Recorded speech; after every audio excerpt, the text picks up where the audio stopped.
Hello, all my merrymakers. I am Becca. What are we doing today? Let's see. So I am going to give a quick update on my son.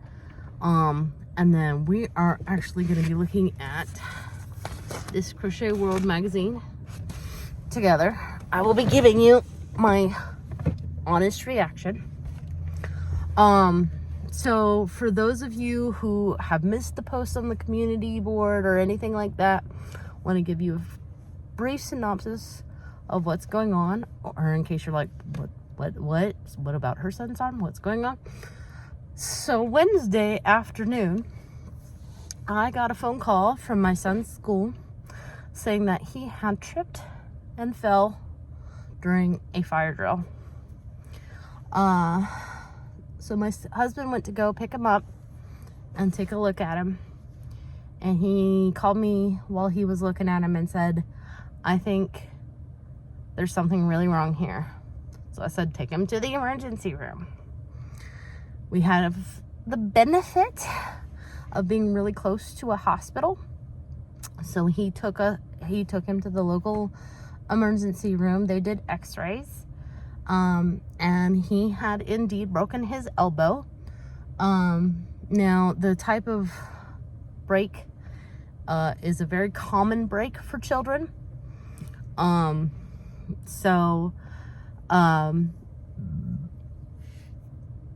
what I understand, it broke in one place, but in two pieces. And the way that it was broken, it was not going to heal normally unless they did surgery. And the orthopedian who was on staff at the local hospital, not being very well versed in pediatric, said I would feel more comfortable if we referred him to a pediatrics hospital. And basically both pediatric hospitals are downtown. So we opted out of the ambulance ride to transfer him, and we took him to Vanderbilt. I could have taken him to Centennial, but my fear was if I took him to Centennial that they would give me the same answer as Summit, because around here, Vanderbilt Children's Hospital is the specialist. You can't get any more specialists. If you need more specialists, then you're going to Memphis.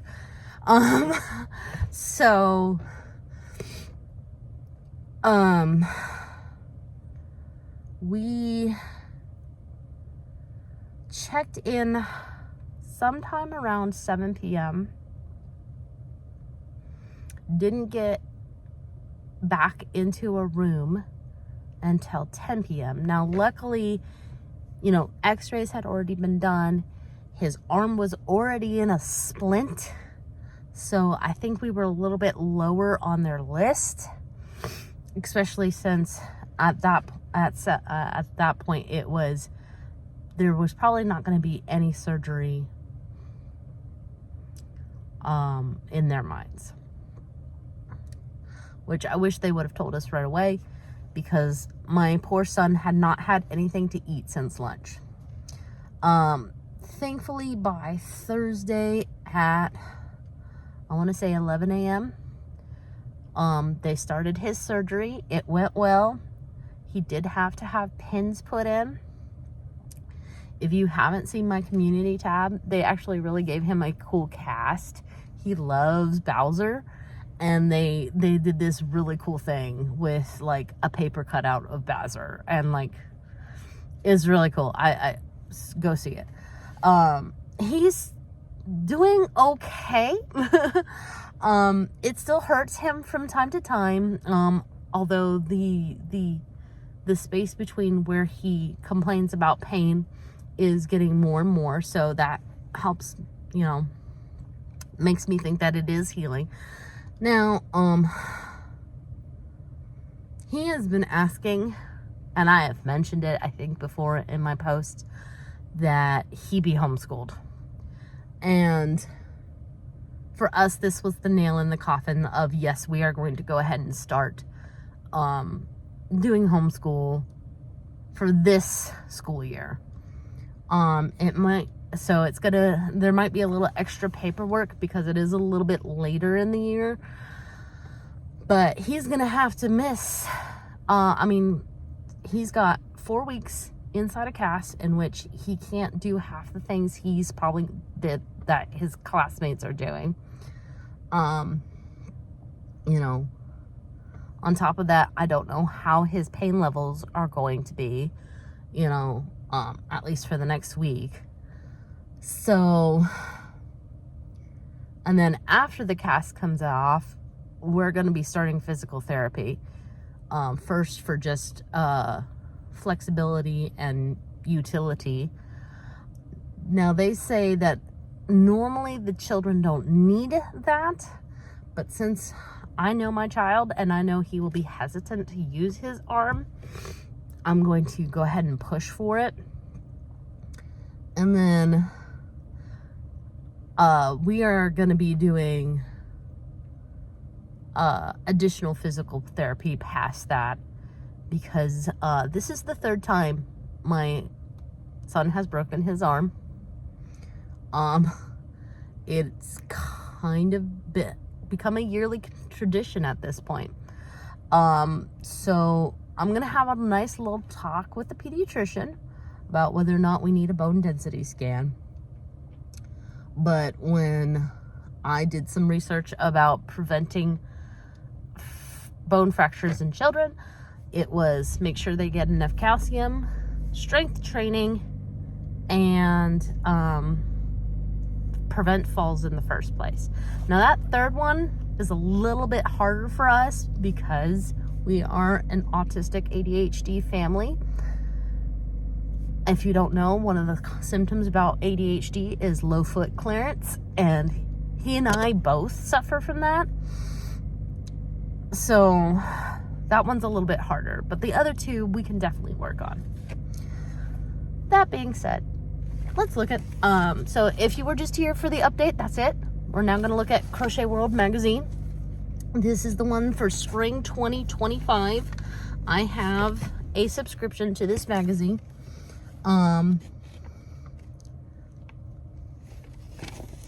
can't tell you how many of these magazines I have, because I have both knitting and crochet. All right, so I'm basically going to be going through showing you the different patterns in here and giving my honest opinion.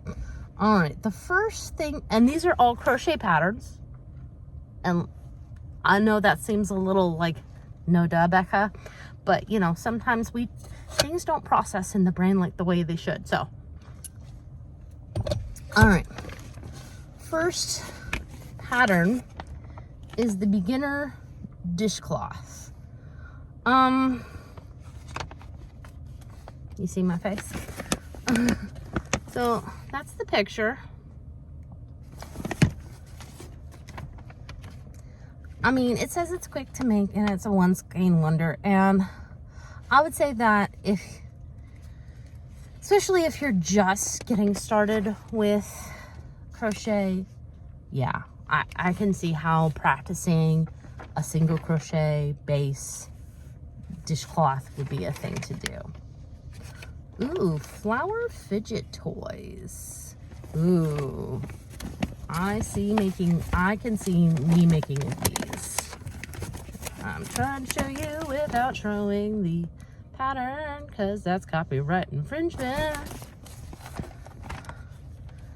But it says that it's so flower fidget toys, Daisy and Rose.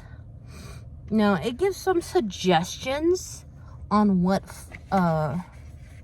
colors to use, but really and truly, this looks like the type of pattern that you can use any color of yarn with. But it says Scrap Buster and Quick to Make. I do like these little icons. I can't remember if those are new or not, but that's nice to include those. Oh, this is cute. That is cute.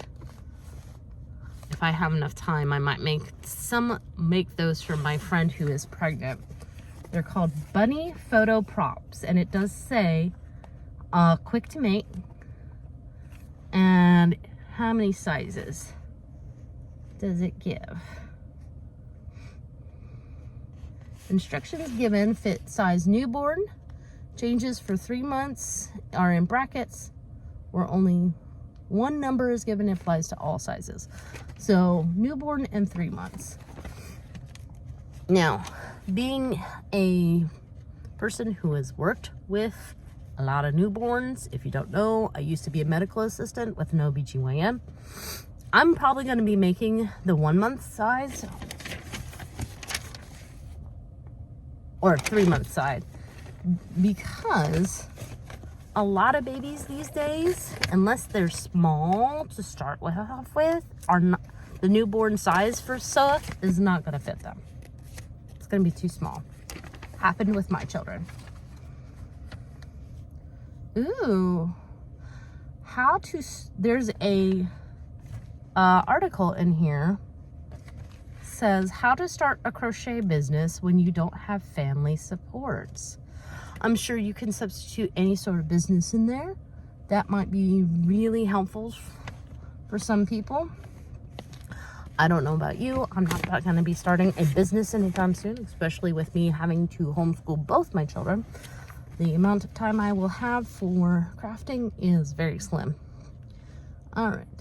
This next one is called the Prementa bag.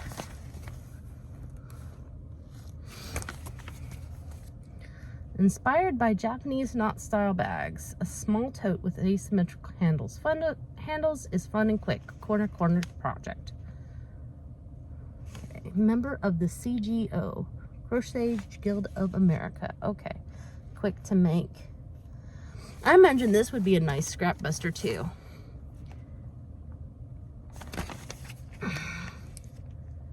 Again, it has some suggestions on what yarn and what crochet hook to use, but really and truly, if you have enough of any yarn, you can make whatever.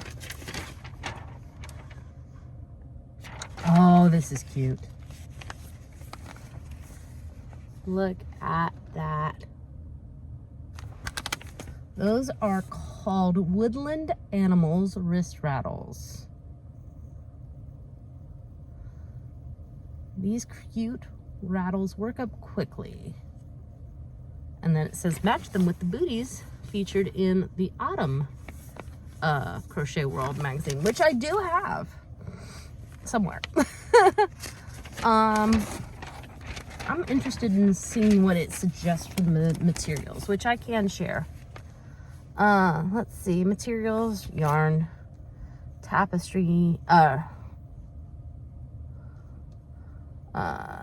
so it says skill level confident beginner. The yarn it suggests is Red Heart Super Sazer.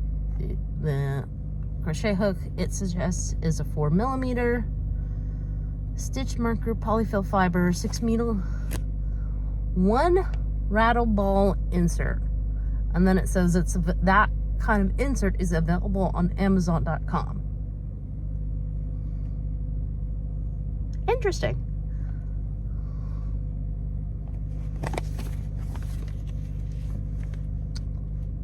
Which one should I make for my friend who's pregnant?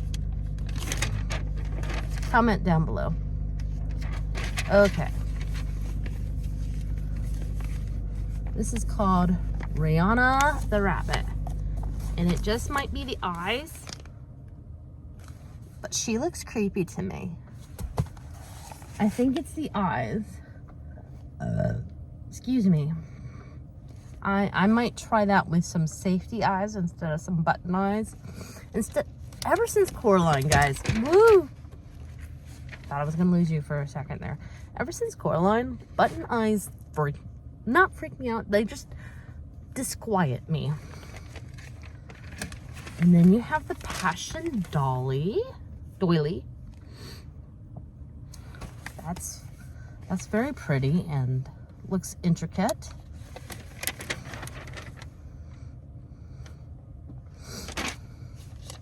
I could see like doing this part in a bigger weight yarn and like making like a mandala out of it, maybe. I don't know. I'm not big on lace weight stuff. That's why although this one's called Spring Dreams doily.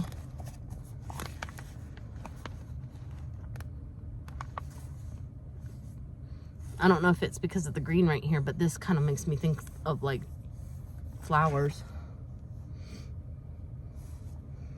But again, I can see like working this up in like burlap blanket and it just being this wonderful cushy like blanket type. A lot of doilies in this episode, or not episode, release. This one's called Nolia doily. It's got a lot of puff stitches.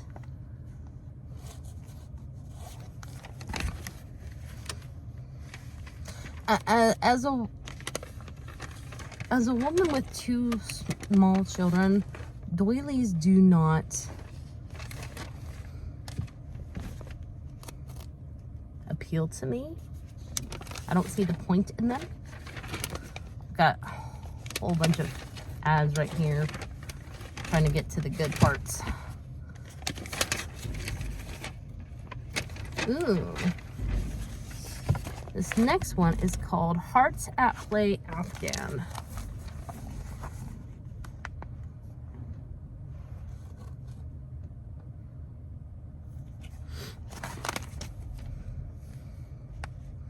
It looks like it's made with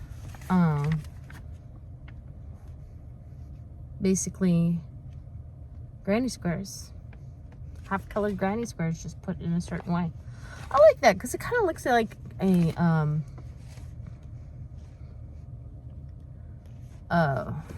quilt, and it actually gives different ways you can assemble them if you want to. Don't know if I'm allowed to show those or not, so I'm not going to because I don't like getting in trouble. Oh, this baby is cute. Not a fan of the color they chose for this. This is called Snuggled in Love Sleep Stack.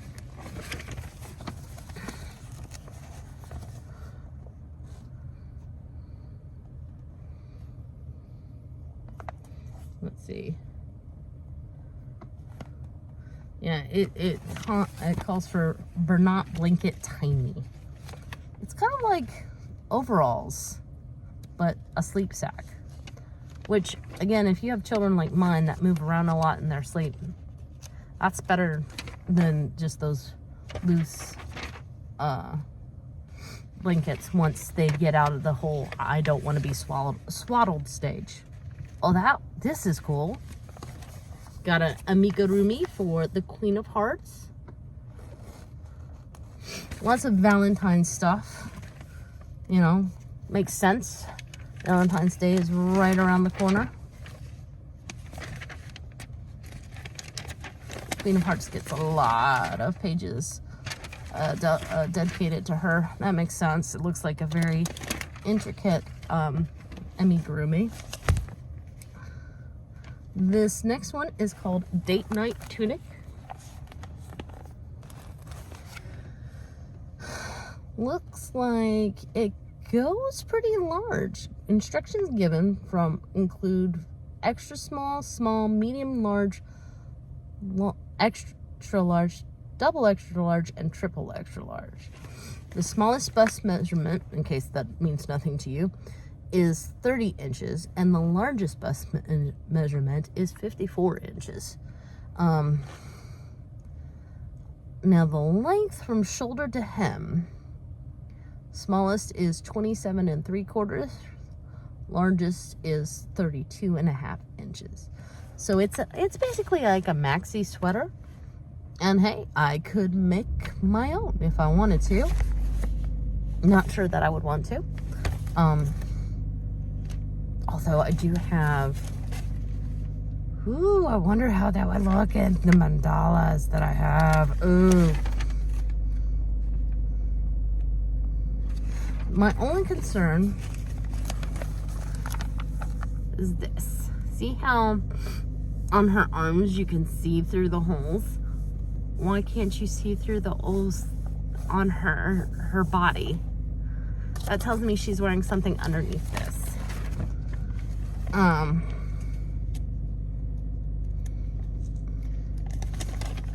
So, and then you've got spring fling cropped jacket.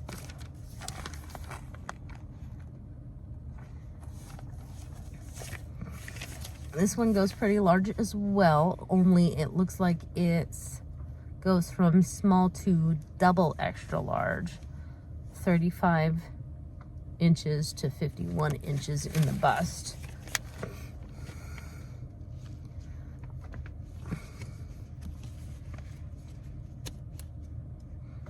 And that, as somebody who is bigger, that's usually one of the things I look at, because if you don't make it in my size, I don't know that I want to sit there and try to make, you know, making something in a bigger size is not just as simple as, oh, I have to add stitches. You know, there's also shaping involved, hopefully, and, you know, adding darts and all this other fun stuff that, frankly, I don't have the time or the energy for.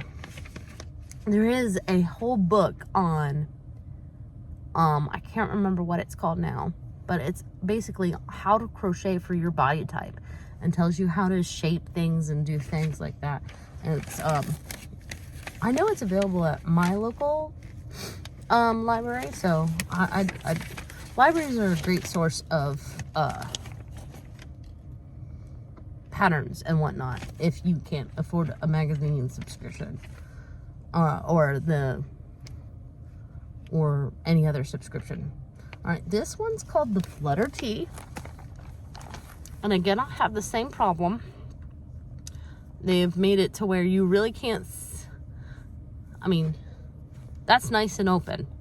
You're gonna have to wear, I would wear, let me rephrase, a camisole with this. But at least it's nice and open and airy. And it goes from 36 inches to 55.5 inches. So small to triple extra large.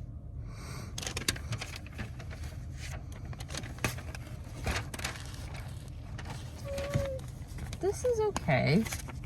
Don't know that I love it. This is called the Golden Flowers Kerchief.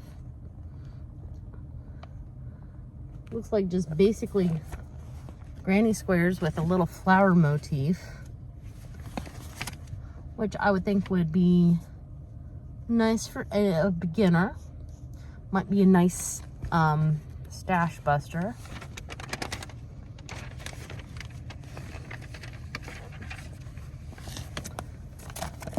This is the one from the front of the magazine. This is called the Wisteria Top.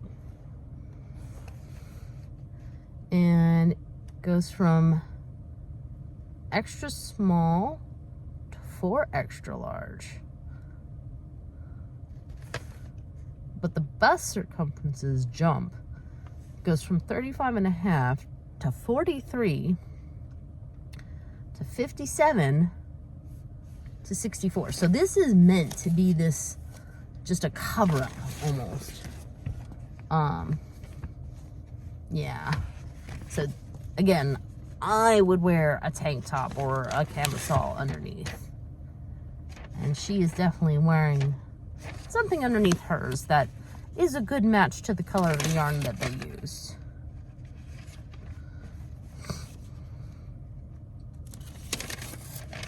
Ooh, I like this one.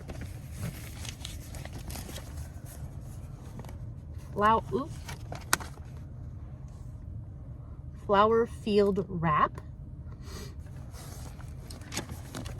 And again, for me, this is, you know, maybe there might be a pattern or two in here that sparks your interest or sparks my interest. I'm not gonna make every single pattern in this magazine. Nobody is. But, you know, maybe you'll see something that's, you know, inspires you or, you know, whatnot. Oh, okay. Sorry about that. I did not, I wasn't paying attention to the time, and my daughter got done with therapy and hadn't quite finished our magazine look. I think we had stopped here at the Flower Field Wrap, which I think is very pretty. And then you've got, I'm making a face because I'm not quite sure what this is supposed to be. Oh, I was on the wrong page. Spring Buds Runner. So it's a runner for your table. Now, this picture, I don't think it's showing up really well in the camera. There's some, for lack of a better term, little nibs on that, which is why it's called buds. I would see, personally, depending on how it was constructed, about doing those in a different color so that they stood out more.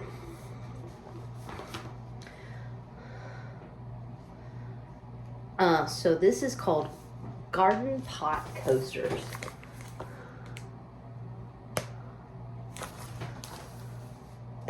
Is that what I think it is? It says, when not in use, these pretty coasters fold up and fit nicely into holders to mimic flowers. I've wanted to make these. So, that's what they look like when they're flat. So it looks like they gave you not only the pattern to make the coasters themselves, but the coaster to make the holder, which I think is really neat.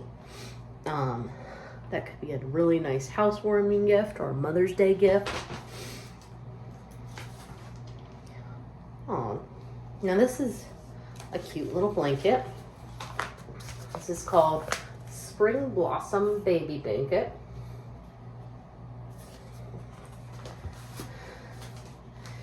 Let's see. So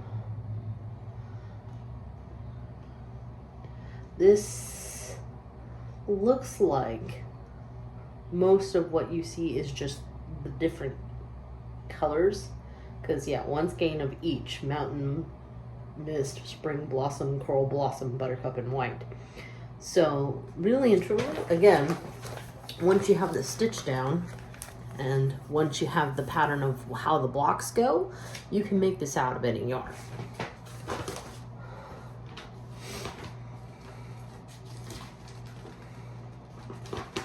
I wonder if that's the last one or not. I can never tell with these. Sometimes they sneak one out at the very end. Oh,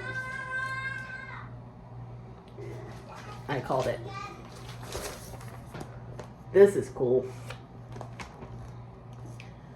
It's called the Mosaic African Violet Throw.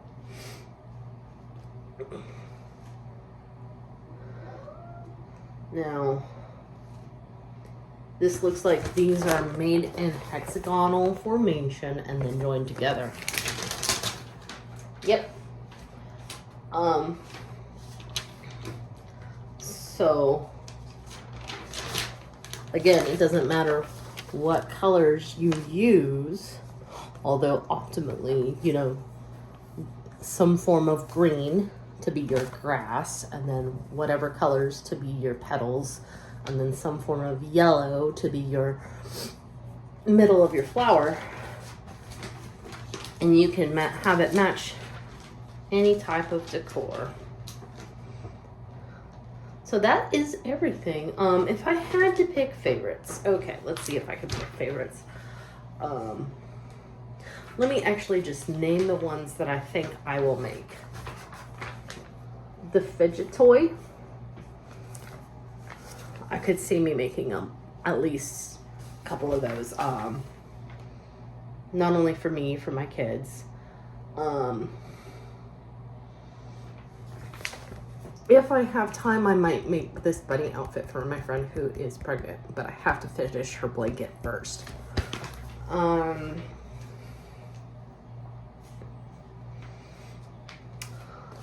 I could definitely see making the I'm just gonna say the Granny Square Hearts blanket. That's not what it was called, but especially since it had different pattern layouts, and you don't have to make this red, you know.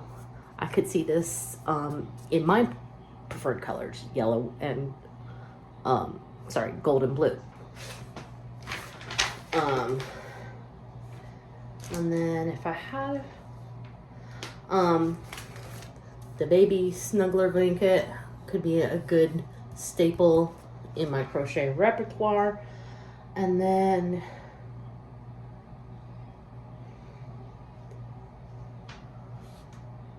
let me pick one more. I'm torn between the Japanese handbags, just because I know how useful they are, and the very last one, just because, again, I think for me, a person who has a lot of different yarns in their stash, this could be a great stash buster.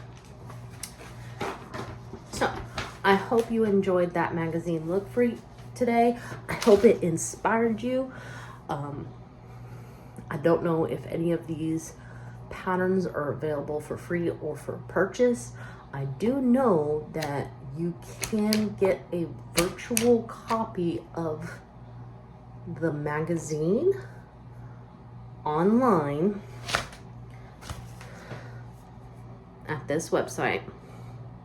Now, again, I don't know if that costs money, but it's definitely worth looking into.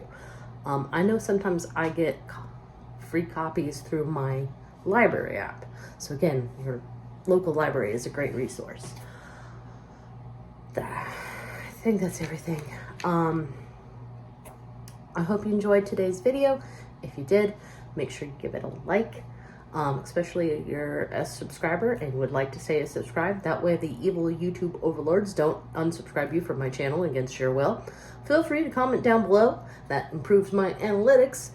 If you're not subscribed yet, I've got a lot of yarning content, and if that's your job, make sure you hit that subscribe. And in the meantime, wait, no, I missed one. If you really want to help this channel grow, please share this video with everyone you know. And in the meantime, make what makes you merry. Ciao.